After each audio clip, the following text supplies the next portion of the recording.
Capítulo 5, donde se prosigue la narración de la desgracia de nuestro caballero. Viendo pues que en efecto no podía menearse, acordó de acogerse a su ordinario remedio, que era pensar en algún paso de sus libros, y trújole su locura a la memoria aquel de Valdovinos y del marqués de Mantua, cuando Carloto le dejó herido en la Montiña, historia sabida de los niños, no ignorada de los mozos, celebrada y aún creída de los viejos, y con todo esto no más verdadera que los milagros de Mahoma. Esta pues le pareció a él que le venía de molde para el paso en que se hallaba, y así con muestras de grande sentimiento se comenzó a volcar por la tierra y a decir con debilitado aliento lo mismo que decía el herido caballero del bosque. ¿Dónde estás, señora mía, que no te duele mi mal?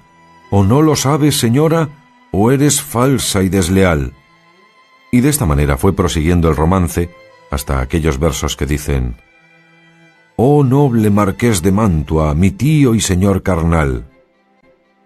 Y quiso la suerte que cuando llegó a este verso, acertó a pasar por allí un labrador de su mismo lugar y vecino suyo, que venía de llevar una carga de trigo al molino, el cual, viendo a aquel hombre allí tendido, se llegó a él y le preguntó que quién era y qué mal sentía, que tan tristemente se quejaba. Don Quijote creyó sin duda que aquel era el marqués de Mantua, su tío,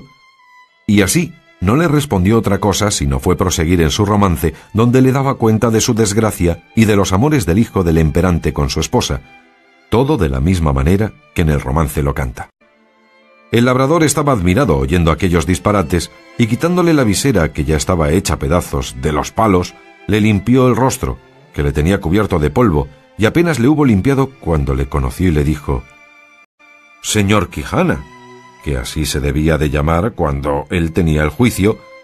y no había pasado de hidalgo sosegado a caballero andante, «¿quién ha puesto a vuestra merced esta suerte?».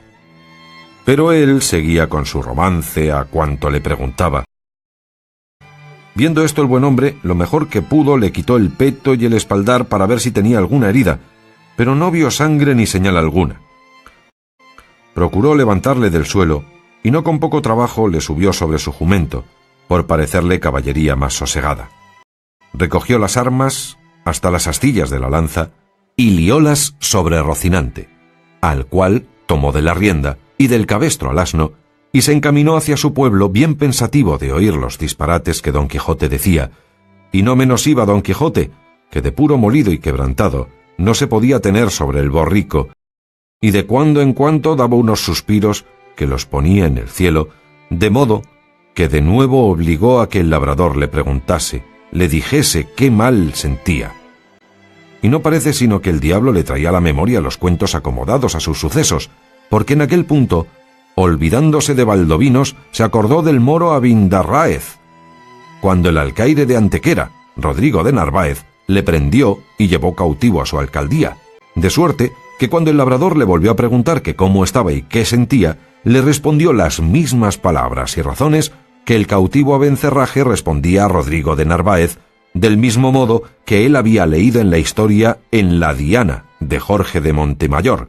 donde se escribe, aprovechándose de ella tan a propósito, que el labrador se iba dando al diablo de oír tanta máquina de necedades, por donde conoció que su vecino estaba loco, y dábale priesa a llegar al pueblo por excusar el enfado que Don Quijote le causaba con su larga arenga. Al cabo de lo cual, dijo: «Sepa vuestra merced, señor don Rodrigo de Narváez, que esta hermosa jarifa que he dicho es ahora la linda Dulcinea del Toboso, por quien yo he hecho, hago y haré los más famosos hechos de caballerías que se han visto, vean ni verán en el mundo». A esto respondió el labrador: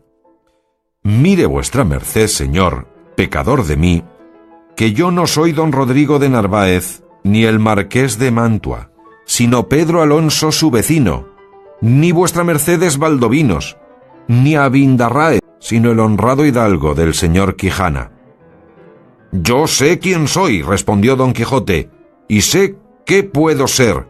no sólo los que he dicho, sino todos los 12 pares de Francia». Using Powtoon.